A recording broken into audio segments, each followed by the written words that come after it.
Kita telah pun dianugerahkan WITSA Global ICT Excellence Award 2020 2 hari lepas, dan ini kita adalah runner up ya, tempat kedua, iaitu menggunakan Malaysia Pandemic Response System awarded as a runner up in WITSA Global ICT Excellence Award 2020 under the category of COVID-19 Tech Solution for Countries or Region.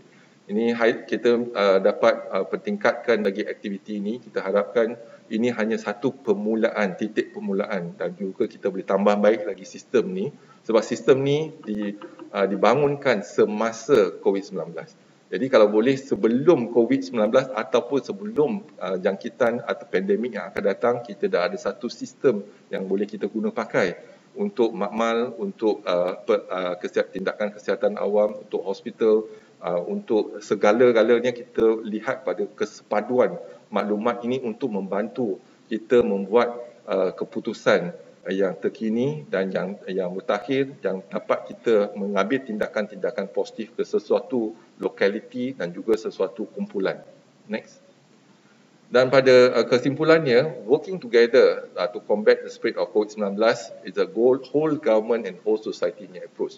Jadi ini kali pertama kita lihat kerjasama yang sepadu di antara Kementerian Kesihatan dengan kementerian-kementerian lain. Setiap hari, hampir setiap hari kita ada mesyuarat untuk kita melihat pada pelaksanaan untuk membendung penularan penyakit COVID-19 dalam negara kita. Jadi kita perlu mempertingkatkan kesiapsiagaan kita, melihat kepada bagaimana kita dapat kawal dan juga mencegah penularan. Jadi kita juga perlu melihat kepada modifikasi tingkah laku setiap individu. Inilah norma baru, tapi kita kena amalkan norma baru. Kita kena belajar bagaimana kita boleh hidup dengan virus tersebut. Jadi barulah kita boleh putuskan jangkitan COVID-19, mengelakkan daripada jangkiti. Next. Dan data kita, international research have shown that lockdown ataupun movement control order is an effective intervention strategy. Dan movement control strategies have also been shown as effective tool to reduce cases in Malaysia during the second wave. Dan apa yang penting ialah kita lihat sekarang ni ialah penularan di negeri Sabah kepada negeri Selangor, pada negeri Sembilan mengambil masa dalam 14 hingga 21 hari. Iaitu tempoh inkubasi ialah 14 hari dan juga seminggu untuk kes itu menular di negeri-negeri. Jadi kalau ada pergerakan penduduk, inilah kebimbangan Kementerian Kesihatan, penularan memakan masa 21 hari. Dan pelaksanaan Movement Control Order di Malaysia, kita lihat kita melaksanakan PKP, PKPB dan juga PKPT. Juga berjaya untuk mengelakkan peningkatan melonjak kes-kes seharian. Ini yang kita telah berjaya untuk pastikan kemampuan hospital kita masih boleh bertahan.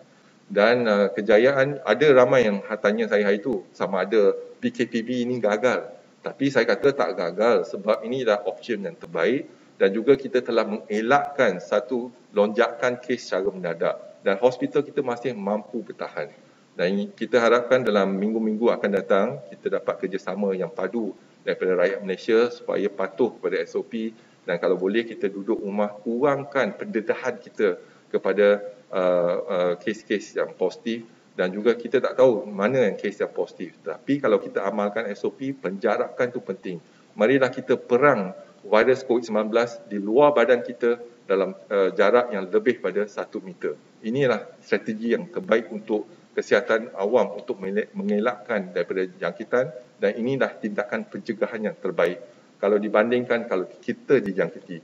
Walaupun kita juga ada harapannya daripada vaksin. Kalau vaksin itu terbukti berkesan dan juga tiada kesan samping, maka kita boleh menggunakan kaedah vaksin, tapi kita tak pasti lagi. Banyak persoalan yang kita timbul dan kita tak ada jawapan setakat ni, sebab walaupun banyak vaksin yang telah dibincangkan, tetapi kita tak nampak lagi iaitu data-data untuk fasa 3 clinical trial, yang kita perlukan data untuk kita membuat satu keputusan dari segi keberkesanan dan juga dari segi kesan samping vaksin tersebut. Sekian, wabillahi taufiq.